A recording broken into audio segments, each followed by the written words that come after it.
ನಮಸ್ಕಾರ. Karnataka Kolar district Bangarapet town doctor BR Ambedkar ರಸ್ತೆಯಿಂದ ಹಜರತ್ ಮಾತಾಡೋದು. ಇವತ್ತಿನ ದಿವಸ 14ನೇ ತಾರೀಕು, ನಾಳೆ 15ನೇ ತಾರೀಕು 1ನೇ ತಿಂಗಳು 2026. ಅಂದರೆ ಸಂಕ್ರಾಂತಿ ಹಬ್ಬ ಅಂತ ಹೇಳ್ತಾರೆ, ಮಕರಾತಿ ಹಬ್ಬ ಅಂತ ಹೇಳ್ತಾರೆ. ನಮ್ಮ ಊರ ಹಬ್ಬ ಅಂತ ಹೇಳಿದ್ರೆ ಎರಡನೇ ಮಾತಿಲ್ಲ.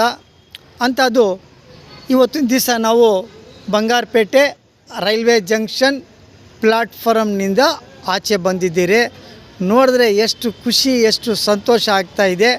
ಬಂಗಾರಪೇಟೆ ರೈಲ್ವೆ ಸ್ಟೇಷನ್ನು ನೋಡಿ ಯಾವ ಥರ ಇದೆ. ವಿಶಾಲವಾಗಿ ಆರಾಮಾಗಿ ಬರ್ಬೋದು, ಆರಾಮಾಗಿ ಹೋಗ್ಬೋದು.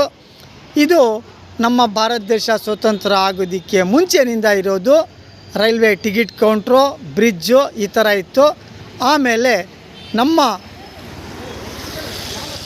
ಮುನ್ಸ್ವಾಮಿ ಅವರು MP ಭಾರತೀಯ ಜನತಾ ಪಾರ್ಟಿ BJPನಲ್ಲಿ ಮೊದಲನೇ ಬಾರಿ ಭಾರತ ದೇಶ ಸ್ವತಂತ್ರ ಆಗಿದ್ದು ನಂತರ ಕೋಲಾರ ಜಿಲ್ಲೆಗೆ MP ಆಗಿದ ಮೇಲೆ ಅವರು ನೇತೃತ್ವದಲ್ಲಿ, ದೇವ್ರದ್ದು ಆಶೀರ್ವಾದನಲ್ಲಿ ನಮ್ಮ ಬಂಗಾರಪೇಟೆ 3ನೇ ಬಾರಿ ಜನಪ್ರಿಯ SN ನಾರಾಯಣಸ್ವಾಮಿ ಬಂಗಾರಪೇಟೆ ಅವರು ಕರ್ನಾಟಕ ಸರ್ಕಾರ, ಕೇಂದ್ರ ಸರ್ಕಾರ ಭಾಳ ದೊಡ್ಡ ಮನಸ್ಸು ಮಾಡಿ 2ನೇ ಬ್ರಿಡ್ಜು ಆಗಿದೆ.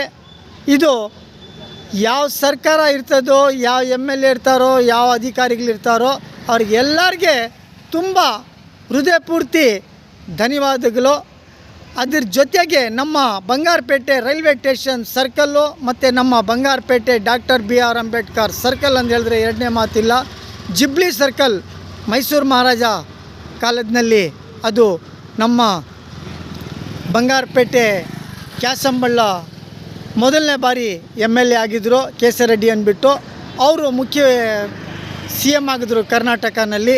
ಆ ಟೈಮ್ನಲ್ಲಿ ಸಿಲ್ವರ್ ಜಿಬ್ಲಿ ಅಂತ ಹೇಳಿದ್ರೆ ಎರಡನೇ ಮಾತಿಲ್ಲ. ಆ ಸರ್ಕಲ್ನಲ್ಲಿ ಈ ಥರ ಬಂಗಾರಪೇಟ್ ಆಸ್ಪತ್ರೆ ಸರ್ಕಲ್ನಿಂದ ಗಂಗಮ್ಮಪಾಳ್ಯವರೆಗೆ ಈ ಥರ ರೋಡು ಇದ್ದರೆ ಭಾಳ ಚೆನ್ನಾಗಿರ್ತದೆ. Emergency firing engine, emergency ambulance, emergency ಮದುವೆಗಳಾಗಲಿ ಏನೇ ಒಂದು ಆಗಿದ್ರೂ ಓಡಾಡೋದಕ್ಕೆ ಭಾಳ ಚೆನ್ನಾಗಿರ್ತದೆ.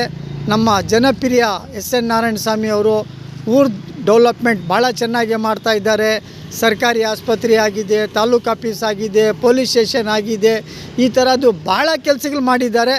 ಬಂಗಾರಪೇಟೆ ಮೋರಿಗಳು, ಚಿರಂಡಿಗಳು, ರಸ್ತೆಗಳು ಎಲ್ಲ ಮಾಡ್ಕೊಂಡು ಬರ್ತಾಯಿದ್ದಾರೆ. ನಮಗೆ ತುಂಬ ಖುಷಿ, ತುಂಬ ಸಂತೋಷ ಆಗ್ತಾಯಿದೆ. ಈ ಥರ ಬಂಗಾರಪೇಟೆ ಸರ್ಕಲ್ನಿಂದ ಗಂಗಮ್ಮಪಾಳ್ಯ ಅವರಿಗೆ ಬಾಬಾ ಸಾಹೇಬ್ ಅಂಬೇಡ್ಕರ್ದು ಅಲ್ಲಿದೆ, ಅಲ್ಲಿವರೆಗೆ ಆಗಿಬಿಟ್ರೆ ಭಾಳ ಚೆನ್ನಾಗಿರ್ತದೆ. ನಮಸ್ಕಾರ.